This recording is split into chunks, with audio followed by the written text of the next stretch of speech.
Sometimes I wake up in the middle of the night and I can still smell gasoline on my hands. That penetrating odor, mixed with the sound of screams. Screams I had waited years to hear. They say revenge is a dish best served cold. But mine was served in flames. I planned every detail, every movement, like a chess game where I would finally be the winner. That night, when I saw the fear in his eyes, the same fear he made me feel so many times, it was as if time stood still. But do you really think I'm the villain in this story? My name is Derek. I'm 19 now. I spent the last 14 months in a juvenile detention center for attempted murder. That's what the newspaper said, at least. Teenager tries to kill uncle in premeditated act of revenge. Newspapers love to simplify stories like mine, reduce everything to shocking headlines that sell copies, but they never tell the before, the during, the why. I've been sitting in this empty park for almost 2 hours. It's strange how comfortable I feel in open spaces now, after being confined for so long. Freedom tastes different when you've lost it once. I feel the wind on my face, watch the tree leaves swaying, things that seem insignificant to most people, but that I've learned to value. Many will judge me for what I did to my Uncle Eric. How can someone plan something so cruel against a family member? They'll ask. But before you form your opinion, I want you to hear the whole story. I want you to understand what happens when a boy is systematically destroyed by someone who should protect him. I want you to know why a 17-year-old decided there was no other way out. You're probably imagining the worst kind of person now. A monster, a psychopath. Maybe I'm a bit of both today. But I wasn't born this way. I was transformed, shaped by years of humiliation and pain at the hands of someone my family blindly trusted. It's funny how people are horrified by what I did, but no one ever stopped to be horrified by what was done to me. For years, in silence. While everyone looked the other way. If you're really paying attention to me, if you're really willing to understand my story before judging me, I want to ask something important. Like this video right now, subscribe to the Traumatic Accounts channel, hit the notification bell so you don't miss any stories like mine, and tell me in the comments where you're watching from. It might seem silly, but knowing there's someone really listening, truly, anywhere in the world, that means a lot to someone who spent so much time being silenced. Do it now. And I promise I'll tell you something about my uncle that even the police didn't discover during their investigations. Because this story isn't about a nephew trying to kill an uncle. It's about a predator and his prey who one day decided not to be prey anymore. And believe me, what happened that night was just the tip of the iceberg of what I really planned for years. My childhood began like any normal child's. I lived with my parents, Carla and Edward, and my younger sister, Brittany, in a modest house in the suburbs. My dad worked as a truck driver, spent a lot of time away, and my mom did what she could with occasional cleaning jobs. We weren't rich, but we were happy in our own way. I remember playing ball in the street with the other kids, helping my mom in the kitchen, protecting Brittany from the bigger kids at school. Uncle Eric was my dad's older brother. Unlike our reality, he had made it in life, as my dad always said, with a mixture of pride and envy. Eric was the manager of a hardware store, had his own car, lived in an apartment downtown, and had no children. When I was born, he was chosen to be my godfather, an honor in our Christian family, a bond almost as strong as blood. In the early years, Uncle Eric seemed like the perfect godfather. He brought presents on special dates, helped financially when my parents were going through difficulties, and always said that I was the son he never had. I deeply admired him. He represented everything I wanted to be when I grew up. Successful, respected, independent. Things started to change when I was about 9. My dad lost his job and started drinking more than he should. The atmosphere at home became tense, with constant fights between my parents. That's when Uncle Eric appeared with a solution. He offered to take me on weekends, to lighten the load a bit for my mom, he said. Sometimes he would take Brittany too, but frequently said that boys and girls need different kinds of attention, and that she would be better off with my mom. At first, going to Uncle Eric's apartment seemed like an adventure. He had video games, a big TV, food that was different from what we had at home. It seemed like a welcome escape from the heavy environment our house had become. I remember the first time I noticed something strange. We were playing video games, and he started getting frustrated because he was losing. Suddenly, his voice changed, became deeper, more threatening. "Are you cheating, kid?" he asked, squeezing the controller tightly. "No, Uncle, I'm just playing," I answered, confused. He abruptly turned off the game and stared at me for a few seconds. "You know what happens to boys who don't respect their elders?" His voice was almost a whisper. "They learn the hard way." That night, he made me kneel in the corner of the living room for 2 hours, looking at the wall, while he calmly watched TV. When he took me home, he smiled at my mom and said we had a lot of fun. He looked at me in a way that I immediately understood. This would be our secret. The punishments became more frequent and for increasingly insignificant reasons. A dropped cup, an answer he considered rude, homework I hadn't done well. It started with kneeling, evolved to going without food, then to physical punishment. A slap on the back of the head that seemed accidental to others' eyes, a pinch disguised as a joke. When I turned 11, Uncle Eric convinced my parents to let me spend entire weeks at his house during school breaks. "The boy needs discipline and a quiet environment to study," he argued, and my parents, especially my dad, promptly agreed. The financial situation at home was only getting worse, and one less mouth to feed made a difference. It was during these weeks that the abuse intensified. He created an elaborate system of house rules, impossible to completely follow. The punishment for breaking them varied according to his mood. Sometimes it was going without dinner, other times it was beatings with the belt. The worst was the psychological humiliation. He would make me repeat phrases like, "I am useless," or "Nobody really cares about me," dozens of times, recorded on audio, and threatened to show it to my friends if I didn't behave. I tried to tell my mom once when I was 12. I said Uncle Eric was being very strict and that I didn't want to go to his house anymore. She seemed concerned, but that same night, I overheard an argument between her and my dad. "The boy is making up stories, Carla. My brother is just trying to help, giving the discipline that you clearly can't impose," my dad shouted. "But Edward, what if he's telling the truth? Derek has never been one to make things up," my mom argued. "Do you prefer to believe a troubled kid or the man who has been helping us financially for the past few years? Think carefully before making accusations against my brother." After that conversation, my mom never brought up the subject again. I understood the message. I was alone in this. Brittany, 3 years younger than me, occasionally went along, but Uncle Eric was much milder with her. Still, I could see the fear in her eyes when we were at his house. I decided I needed to protect her, so I started behaving worse on purpose when she was present, drawing all the attention and fury of my uncle toward me. "Why do you always behave like an animal?" Uncle Eric asked me once when Brittany was in the bathroom. "That's why your sister is everyone's favorite. She knows how to behave." Over time, he started using me as a kind of personal servant. I cleaned his apartment, washed his car, did increasingly humiliating tasks while he watched, criticizing my every move. If I cried or complained, the punishment was worse. I learned to swallow my tears, to dissociate my mind from my body during the punishments. I developed a technique of mentally leaving my body, of observing what was happening as if it were happening to someone else. At 13, I started having problems at school. My grades dropped, I got into fights, I started talking back to teachers. The principal called my parents several times, but they always came home angry at me, not at the situation. "We're sacrificing ourselves for you, and this is how you thank us?" was what my dad repeated before giving me another beating. On my 14th birthday, Uncle Eric made a special gift, an album with pictures of me during punishments, moments when I was crying or visibly frightened. "To remember that you've always been weak," he said, laughing. "I'm keeping this for the day you think about telling someone our little secrets." That's when I started thinking about ways to escape. I ran away from home twice, but the police found me and brought me back. The second time, my dad beat me so violently that I had to go to the hospital. The official story was that I had fallen down the stairs. The doctors were suspicious, asked questions, but I already knew that no one could really help me.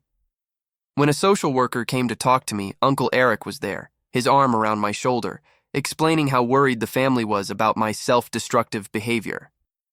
Derek is going through a difficult phase, he told the social worker with his most concerned and sincere voice. But we're all here to support him. Especially me, as his godfather, I consider it my special responsibility to look after his well-being.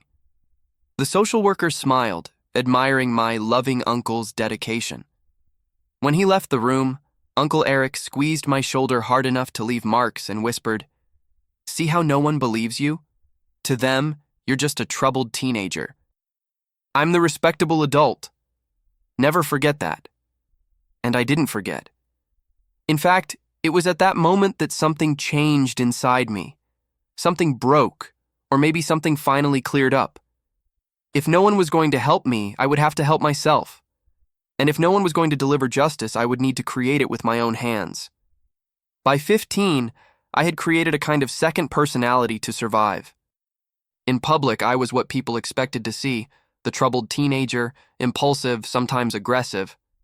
It was the image that Uncle Eric had carefully cultivated so that no one would believe me if I spoke up. But inside, I started observing everything methodically, planning, waiting. At this time, visits to my uncle's house had become a horrible but predictable routine. He now trusted that he had completely broken me, that I was his property to do with as he pleased. This confidence made him become less cautious. One of the worst episodes happened when I was 15 and a half. It was a Sunday, and Uncle Eric had invited some friends over to watch a football game at his apartment.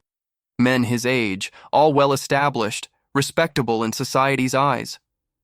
He introduced me as his godson and ordered me to serve drinks and snacks while they watched the game. "This is my nephew Derek," he said, with a smile that didn't reach his eyes. "A work in progress. He was heading down the wrong path, but I'm straightening the kid out." The friends laughed, and one of them commented, "Eric was always good at fixing broken things." During the game, I accidentally spilled beer on one of my uncle's friend's shirts. It was a genuine accident. My hands shook constantly back then, one of the many physical symptoms of ongoing trauma. Uncle Eric smiled at his friends and said, "Give me a minute. I'll teach the boy how to properly apologize." He took me to the bedroom and closed the door. What followed was one of the worst beatings I ever received. He used the belt, but this time he aimed mainly at my back and chest, areas that would be covered by the t-shirt. While hitting me, he kept a smile on his face, speaking in an almost casual tone, as if he were explaining a math lesson to me. "You know why I'm doing this, Derek? Because you embarrassed me in front of my friends. And if there's one thing I don't tolerate, it's embarrassment." When we returned to the living room, his friends just exchanged looks. One of them muttered something about old-fashioned discipline. Nobody questioned, nobody cared. I stood there, serving them, with silent tears running down my face and marks beginning to form under my t-shirt. Weeks later, I discovered something that would change everything. I was cleaning my uncle's office, one of my regular tasks, when I found a locked box in a false drawer of the desk. Curiosity outweighed fear in that moment. I spent days observing where he hid the key until I finally saw him store it behind a picture on the wall. When I had an opportunity, I opened the box. Inside were photos, not just of me, but of other boys. Some I vaguely recognized, nephews of his friends, neighbors' sons, even some boys from the neighborhood. In the photos, they all looked scared, some crying. There was also a diary where he meticulously detailed his disciplinary methods for each one. Apparently, I wasn't the only one, but I was the one he had the most constant access to. That discovery triggered something dark and resolute inside me. It wasn't just about my survival anymore. There were others like me. Some of the boys in the photos looked much younger than I was when it all started. I began to secretly document everything. I used an old cell phone I had fixed to record audio of the abuse, take pictures of my marks. I hid everything in a memory card inside a hole I made in the sole of my sneaker. It was my insurance, my evidence, though I didn't know exactly how or when I would use it. At home, the situation continued to deteriorate. My dad, now a functional alcoholic, had found a job as a night security guard, which meant we almost never saw him. My mom worked 2 jobs to keep the bills paid. Brittany, now 13, started showing signs of depression, falling grades, social isolation. I tried to get close to her, protect her, but years of trauma had built a wall between us. On a rare night when we were all at home, I tried one more time to ask for help. I showed my mom some of the most recent marks on my back. "Uncle Eric did this," I said, my voice trembling. "And it's not the first time. It's been like this for years." My mom turned pale, her hands covering her mouth. For a moment, I thought she finally believed me. But then my dad walked into the kitchen, already drunk despite it being only early evening. "What's going on here?" he asked, red eyes and slurred speech. My mom hesitated, looked at me, then at him. "Derek is making up stories about your brother again," she finally said, avoiding my gaze. At that moment, something inside me died. The last hope that my own family would protect me was gone. I saw the fear in my mother's eyes. Not fear of what was happening to me, but fear of my father, fear of losing Uncle Eric's financial support, fear of the social shame if the truth came out. My dad slapped me across the face so hard it knocked me to the kitchen floor. "You ungrateful brat! After everything my brother has done for you, for this family, he should just wash his hands of you once and for all. See how you manage without his help." Brittany watched everything from the hallway, wide-eyed, hugging her teddy bear as if it were a shield. When our gazes met, I saw something that broke me even more. She wasn't surprised. She knew. Maybe not everything, but enough to understand I was telling the truth. In the weeks that followed, I became increasingly isolated. At school, I barely spoke. My few friends drifted away, uncomfortable with my erratic behavior and dark mood. At night, I couldn't sleep. I had constant nightmares, cold sweats, woke up screaming.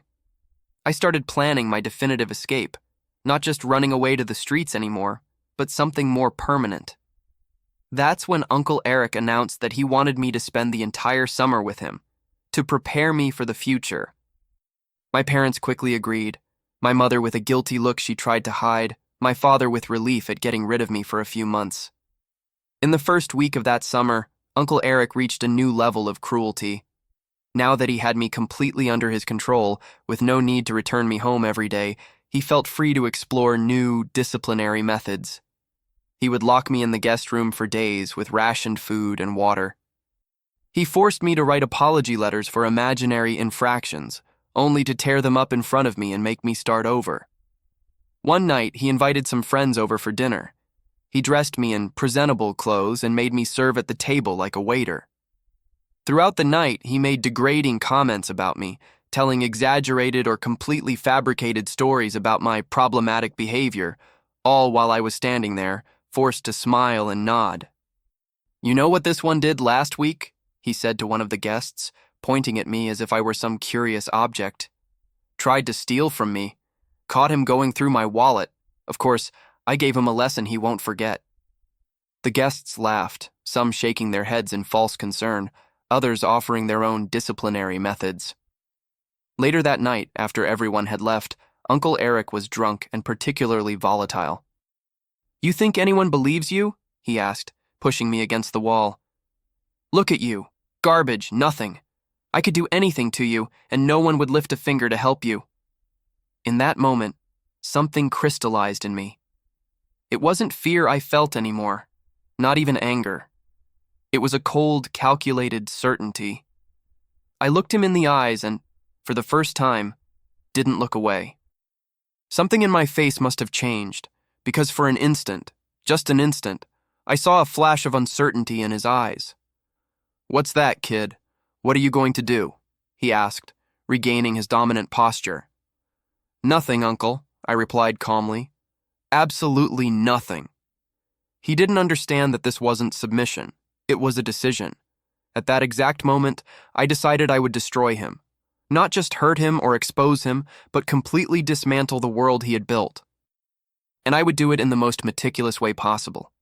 He had taught me about power, control, and fear for years. Now I would use those lessons against him. That's how, at 16, I began systematically planning my revenge. It wouldn't just be an impulsive act of violence, it would be a calculated execution of justice my way. And unlike my previous attempts to seek help, this time I would not fail. The months that followed were a strange dance between keeping up appearances and perfecting my plan. Externally, I became the model nephew, obedient, quiet, apparently resigned to my fate. Internally, I was more alert and observant than ever. I began studying my uncle with the precision of a scientist analyzing a specimen. His routines, his habits, his vices, his fears, especially his fears. I discovered that despite all his tough guy posturing, Uncle Eric had an irrational fear of fire since childhood, when he almost died in a fire. It was a detail that my father mentioned casually once, years ago, which I had stored in my memory. Throughout this time, I continued collecting evidence. Besides the recordings and photos, I started keeping small objects that could incriminate him. A piece of the belt he used in the beatings, notes he made about his disciplinary methods, even hair strands and fingerprints on objects he touched. I didn't know exactly how I would use all of this, but I wanted to have options. When I turned 17, I felt I was ready. I had meticulously planned every detail. I chose a specific date, the 15th anniversary of when he became my godfather, a date he always made a point of celebrating with some special humiliation. In the weeks leading up to it, I began subtly manipulating the environment around me. First, I planted the idea in my parents' heads that I was improving my behavior thanks to Uncle Eric's firm guidance. My mother seemed relieved, my father suspicious, but satisfied. Even at school, I improved my grades and reduced disciplinary incidents, creating the narrative of a troubled teenager who was finally finding his way. I also got closer to Brittany, trying to rebuild at least some of the trust that had existed between us when we were younger. One afternoon, while our parents were out, we finally had an honest conversation. "Did he ever hurt you?" I asked directly, knowing she would understand who I was talking about. She remained silent for a moment, her eyes fixed on the floor. "Not like he hurt you," she finally answered, "but in other ways. Things he said, ways he looked." I didn't need more details. The confirmation only strengthened my resolve. "It will end soon," I promised her. "I just need you to trust me and, no matter what happens afterwards, remember that I did what I had to do." She nodded silently, and I saw in her eyes that, perhaps for the first time in years, someone truly believed in me. In the week of the anniversary, I asked to spend the weekend at Uncle Eric's house, claiming I wanted to personally thank him for everything he had done for me. He was visibly pleased with my apparent recognition of his authority. "Finally understanding your place, aren't you?" he said with that cold smile when I arrived at his apartment on Friday night. I smiled back, but didn't answer. The plan had several steps, all carefully timed. First, on Saturday afternoon, I accidentally spilled water on his computer, damaging it enough that he needed to take it in for repair. This ensured there would be no security cameras working. He used the computer to monitor the apartment when he was out. "You stupid kid," he shouted, giving me a slap that left my cheek red. "This is going to cost you." "Sorry, Uncle," I mumbled, head down, hiding the flash of satisfaction in my eyes. The second part involved convincing him to drink more than usual that night. It wasn't difficult. I mentioned that I had seen my dad drinking a new brand of whiskey that was supposedly superior to what Uncle Eric usually consumed. His pride and competitiveness did the rest. By 10 o'clock, he was significantly intoxicated. The third part was the riskiest. While he was watching TV in the living room, numbed by alcohol, I went to his bedroom and accessed his safe. The combination was my birthday, ironically. From there, I took some of the most incriminating photos he kept, not just of me, but of other boys. I also took his detailed diary and his cell phone. Then, I went to the kitchen and silently gathered the ingredients I had brought hidden in my backpack. It wasn't anything sophisticated, just household chemicals that, when properly combined, could create quite an impressive reaction. The fourth part was psychological. I returned to the living room and began confronting him, something I had never done before. "You know, Uncle, I've been thinking about all these years," I began, my voice surprisingly steady. He looked at me with glazed eyes, confused by the change in my behavior. "What are you talking about, kid?"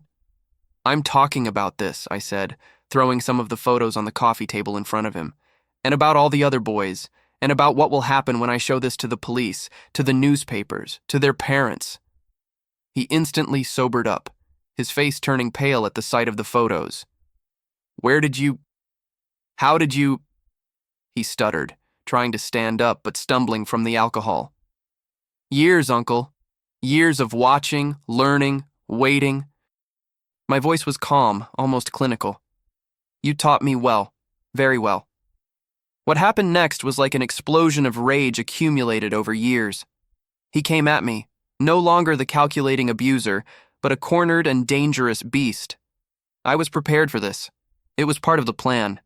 He was stronger, always had been, but I was faster and, for the first time, not paralyzed by fear.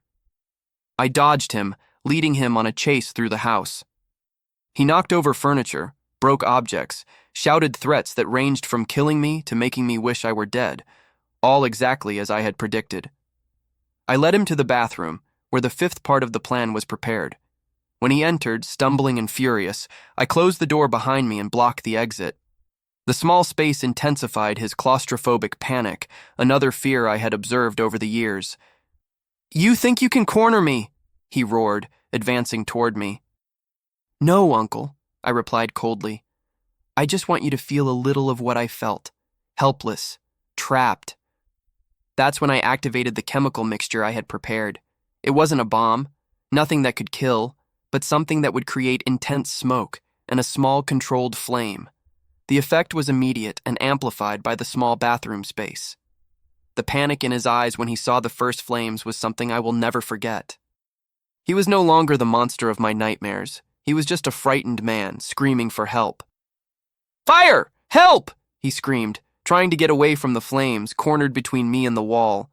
The smell of gasoline permeated the air. You know how many times I screamed for help? I asked, my voice almost inaudible over his screams. Hundreds, thousands, and no one came.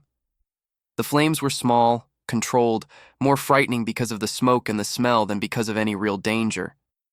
But for him, with his irrational terror, it was like being in hell. He began to hyperventilate, his eyes wide with pure panic. The sixth part of the plan was the cruelest, but also the most satisfying. I took a printed copy of his own discipline diary, where he detailed his abuse techniques, from my pocket and began reading it aloud while he panicked. May 10th. The boy needs to learn that physical pain is just the beginning. True discipline comes when he understands that no one cares about his suffering, I read slowly. June 25th. New methods today. Sleep deprivation combined with constant threats breaks resistance faster than physical pain. With each sentence I read, he seemed to diminish, to shrink. He was no longer the powerful adult who had dominated my childhood. He was a pathetic man, exposed in his true nature. Please stop, he finally begged, falling to his knees, coughing from the smoke. I'll do whatever you want. That's exactly how I felt, I replied. For years. The seventh part of the plan was the grand finale. While he was there, on his knees, I took out my cell phone and started recording. Now, Uncle Eric, I want you to tell the camera. Everything. Every abuse, every boy, every moment you took advantage of your power. And if you omit anything, believe me, I have enough evidence to supplement your confession. With the fear of the fire and the threat of the evidence I already possessed, he began to talk. The confession lasted almost 20 minutes, a detailed monologue of horrors that, even having lived through many of them, made me feel nauseous to hear. When he finished, I slightly opened the bathroom window to dissipate the smoke. The small flames were already practically extinguished. They were never meant to cause a real fire, just to exploit his fear. Is that it? He asked, his voice weak, defeated. Are you going to report me now? No, Uncle, I answered. I'm going to do something worse. I'm going to give you exactly what you deserve. What happened next wasn't exactly in the original plan. Maybe it was the accumulation of years of repressed anger, or maybe the adrenaline of the moment. When he tried to stand up, I pushed against him with all the strength I had. I didn't expect him to lose his balance so easily. The alcohol, the panic, and the smoke had compromised his coordination. He fell backward, hitting his head hard against the edge of the bathtub. The The sound was horrible, a wet crack that echoed through the small space. Blood began to flow immediately, forming a pool on the tile floor. For a moment, I was paralyzed. This wasn't part of the plan. I wanted to humiliate him, expose him, make him suffer psychologically as he had made me suffer, but I hadn't planned such a direct physical attack. He was conscious, but clearly seriously injured. His eyes were unfocused, and he was trying to speak, but only incoherent sounds came out. It was then that I made the most difficult decision, and perhaps the most condemnable, of my life. I didn't immediately call an ambulance. I sat on the bathroom floor looking at him and waited. I don't know exactly how long. It could have been 5 minutes or an hour. Time seemed suspended in that small bubble of altered reality. You once said that no one would come to save me. I finally spoke, my voice strangely calm. Now we're even. When I finally picked up my cell phone again, it wasn't to call for help. It was to send all the evidence I had collected to an email I had created specifically for this purpose. Photos, audio recordings, the video confession I had just obtained, all attached with a detailed explanation and sent to the police, to investigative journalists, to child protection services. Only then did I call emergency services. "I need an ambulance," I said, my voice monotone. "My uncle had an accident. He's bleeding a lot." When they asked what had happened, I told a partial version of the truth. He was drunk, we argued. He tried to assault me and fell, hitting his head on the bathtub. As I hung up, I looked at my uncle one more time. His eyes were open, staring at me, and for a fleeting moment, I saw something in them that I had never seen before. Fear of me. "Don't worry," I said. "They're coming. You'll survive. But your life, as you know it, is over." The consequences came quickly. The ambulance, the police, the questions. Uncle Eric survived, but with permanent brain damage. My email reached the authorities, and an investigation was opened. The evidence was irrefutable, especially the recorded confession before the accident. In court, I was tried for attempted murder. My lawyer argued self-defense and years of documented abuse, but the fact that I waited to call for help, combined with the premeditated nature of the confrontation, complicated my case. In the end, I was found guilty, but with mitigating circumstances. As I was taken to the juvenile detention center, I looked one last time at my family. My father, head down and soberly destroyed by the revelation of who his brother really was. My mother, silently crying, her face a mask of guilt and regret for not having protected me. And Brittany, my sister, with an expression I couldn't completely decipher, a mixture of horror and relief. The night before I was taken away, she had come to my room. "I always knew," she whispered. "Not everything, but enough. And I never said anything. I'm sorry." "It wasn't your fault," I replied. "You were just a child. We both were. What you did," she hesitated. "It was terrible. But he deserved it." I didn't answer. There was no right answer to that. Instead, I hugged my sister for the last time in a long while.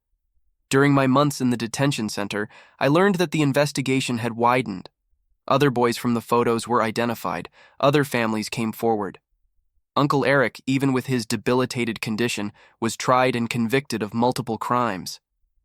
My parents divorced, my mother finally finding the courage to leave a marriage that had become toxic years before. And me? I spent 14 months in a place that, ironically, was safer and more structured than any home I'd ever had. I received therapy, education, a chance to process what had happened, both what was done to me and what I did. It wasn't easy, and I can't say I came out completely healed. Some wounds are too deep to fully heal. But I learned something important. There is a thin line between justice and revenge, and I crossed it that night. The hardest part to accept isn't what I did, but the fact that, even now, I can't completely regret it. During my time in the juvenile detention center, I went through phases. The first months were the hardest, constant nightmares, panic attacks, moments when I couldn't distinguish where the past ended and the present began. The other young people left me alone, largely. Something in my expression or in the way I behaved kept them at a distance. The psychologists at the center tried to help me process everything. Dr. Martin was especially persistent, refusing to accept my initial silence or my rehearsed answers. She was the one who finally got me to talk about the darkest parts. Not just about the abuse I suffered, but about the satisfaction I felt seeing the fear in my uncle's eyes. "What you feel isn't abnormal, Derek," she told me one day, after a particularly difficult session.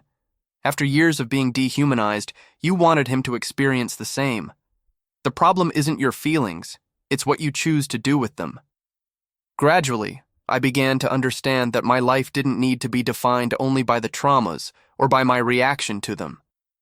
I started to see possibilities beyond the anger and fear that had been my constant companions for so long. I received few visits during this period. My mom came a few times, always crying, always asking for forgiveness. It was painful to see her, not because of the guilt she carried, but because a part of me knew it was too late for certain reconciliations. I still loved her, but the trust had been irreparably broken. Brittany wrote to me regularly. Her letters were a window to the outside world, telling me about how she was recovering, about her new school, about how Mom was finally seeking help for herself. She never mentioned our dad. I learned from other sources that he had moved to another city, unable to deal with the shame and repercussions of the case. I found out through newspapers and conversations with my lawyer that Uncle Eric had been transferred to a long-term care facility. The brain damage had left him partially paralyzed and with significant cognitive impairment. Cruel irony. He now depended on caregivers for his most basic needs, vulnerable and powerless. Exactly how he made me feel for years. The investigation into his crimes continued to expand. Other victims were identified, boys who were now men carrying their own invisible scars. Some came to visit me at the center, wanting to meet the person who had finally exposed the monster that haunted their memories. These encounters were strange, loaded with contradictory emotions, gratitude, anger, a silent acknowledgement of shared experiences that no one else could understand. In my last months of detention, I began to think about the future. Dr. Martin helped me develop a plan, finish high school, possibly go to college, find constructive ways to use my story. We talked about possibilities, psychology, social work, law, areas where I could transform my experience into something that would help others. When I finally got out about 2 weeks ago, the world seemed simultaneously familiar and strange. The streets were the same, but I saw them with different eyes. I'm temporarily living with my mom and Brittany in a small apartment, not in the same house where I grew up, thank God. It's an uncomfortable situation, full of loaded silences and carefully neutral conversations, but we're trying. Now, sitting in this empty park, watching the first signs of dusk, I wonder if I'll ever really be able to move on. It's not a question of forgiveness, not for Uncle Eric, nor my parents, not even myself. It's a question of finding a place to put all this in the narrative of my life that doesn't completely define me. What I did that night was wrong. I know that now, even if part of me still feels that he deserved every second of terror. I planned meticulously, exploited his deepest fears, and when the opportunity arose, I allowed the worst in me to take control. I'm not just a victim of circumstances, I'm someone who made choices, some of them terrible. But I also know that I am more than just that night, more than just the sum of the abuse I suffered. There are parts of me that survived intact, my ability to care about Brittany, my desire to build something better than what I was given, maybe even my ability to tell this story now, without completely losing myself in the emotions it evokes. My current therapist says I'm showing signs of post-traumatic growth, the ability not just to survive trauma, but to find meaning and growth through it. I don't know if I completely believe that yet, but I want to believe it. I want to think there's a purpose in all of this, that my story can serve as something beyond a warning. The next few months will be a test. I'll finish high school at a new school, face the stares and whispers of those who recognize my name from the newspapers. I'll continue with therapy, work on the defense mechanisms I've built over the years. I'll try to rebuild some kind of relationship with my mom and strengthen the bond with my sister. Small steps, day by day. And what about Uncle Eric? The truth is, I don't know what I feel about him now. Hatred, certainly, but something more complex, too. He shaped my life in ways I can never completely undo. But now, at least, he no longer has power over me. Not directly.